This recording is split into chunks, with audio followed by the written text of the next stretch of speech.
Now we begin our look at Chapter 5, An Industrial Nation. So we start with Section 1, looking at the American West. The objective is to summarize the Indian Wars and the Assimilation strategy. To make room for westward expansion and settlement, the U.S. began to move Indian nations off of their land and move them to reservations. The federal government encouraged the hunting of buffalo on the plains, partially to protect grazing areas for American cattlemen and to break the spirit of the buffalo-dependent tribes. Some groups resisted the government's policies, leading to conflict. As many settlers broke treaties, some Army commanders believed the Indians simply needed to be wiped out, and violence erupted. One example was the Sand Creek Massacre.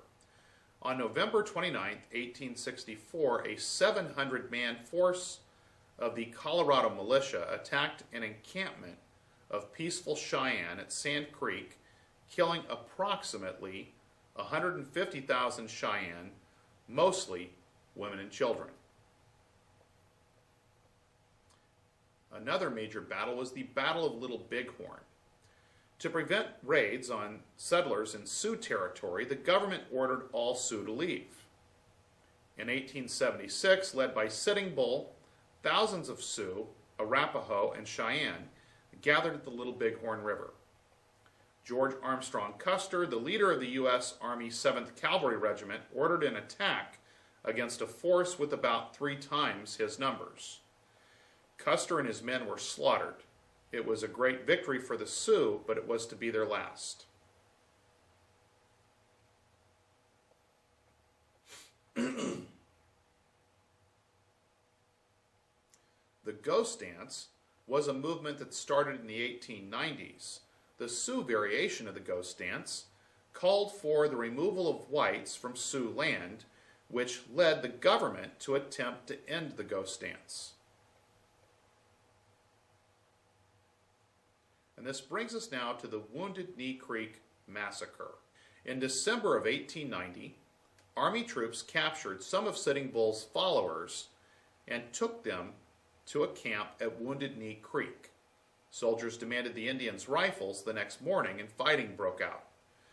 The Army mowed down many Sioux warriors with machine guns, and many Sioux women and children fled. The soldiers chased and killed them. In the end, 300 Sioux men, women, and children lay dead in the snow. The government ordered the Nez Perce to move to a smaller reservation in Idaho. Along the way, a group of young men killed several white settlers. The Nez Perce and their leader, Chief Joseph, fled towards Canada. When they were forced to surrender, the chief said, "My heart is sick and sad. From where the sun now stands, I will fight no more forever." Meanwhile, in the Southwest, the Apache had been forced to move to reservations. Geronimo, the Apache leader, escaped and led raids along the Arizona-Mexico border for years until his capture in 1886. One of the goals of moving Native American groups to reservations was to get them to abandon their culture and to assimilate or blend in to the American culture. In other words, become Americanized. The Dawes Act broke up some reservations and attempted to divide land amongst the individuals. However, the government sold the best land and divided the rest among the Native Americans. Most Native Americans, even when they did receive good land, could not afford the supplies needed for farming.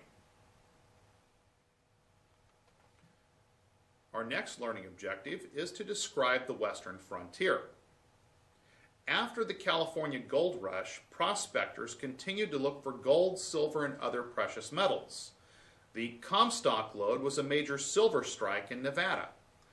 The last major gold strike was along the Klondike River in Yukon Territory in 1896. Many mining camps sprang up. Most were just tents and mostly inhabited by men, but some had wooden sidewalks, saloons, and gaming houses. Many died out, but some rose into large cities like Denver, Colorado.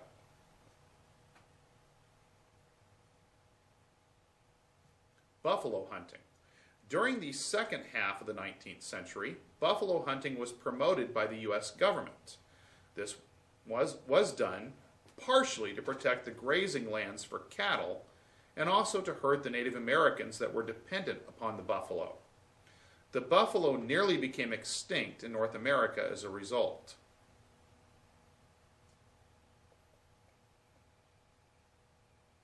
Ranching and cattle drives. In the decades after the Civil War, cattle ranching became a new business that came to dominate the plains. Spanish and English cattle were crossbred to produce the Texas Longhorns that thrived on the plains.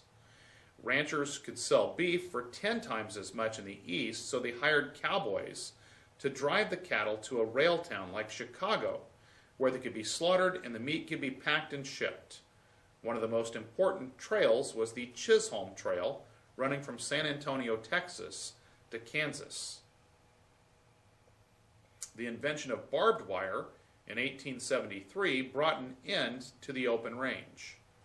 Cattle ranching became a big business, and more than 400 cattle corporations with outside investors sprung up between 1882 and 1886 in Wyoming, Montana, Colorado, and New Mexico. The enclosure of land led to conflicts between landless cattle ranchers and those who fenced their lands, such as the conflict depicted in the movie Open Range.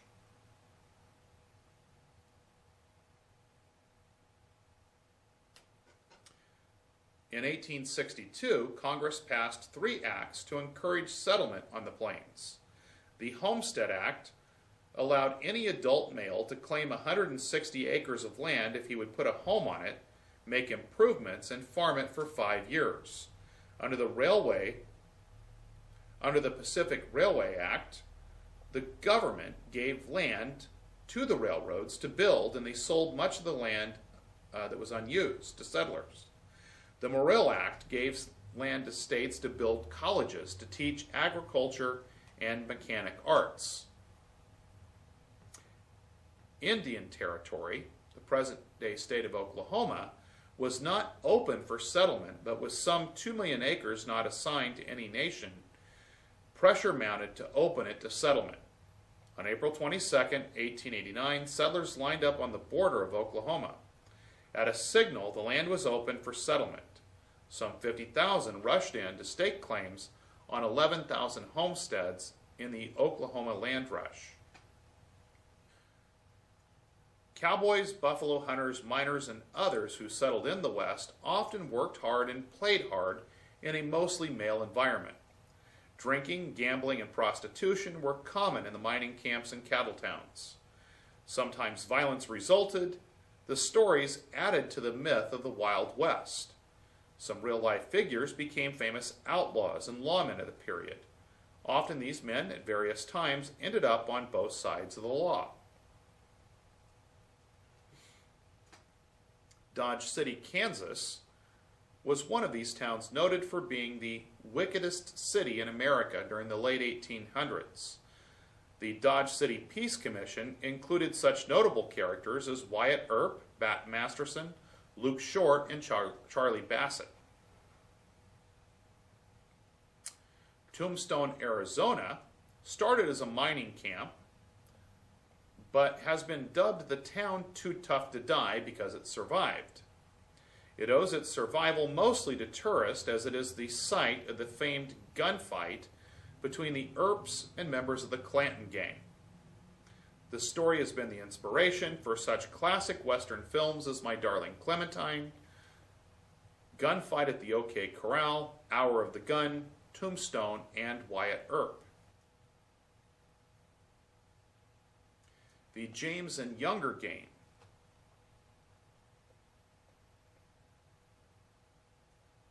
After the Civil War, Frank and Jesse James joined Southerners, including the younger brothers, Cole, Jim, John, and Bob.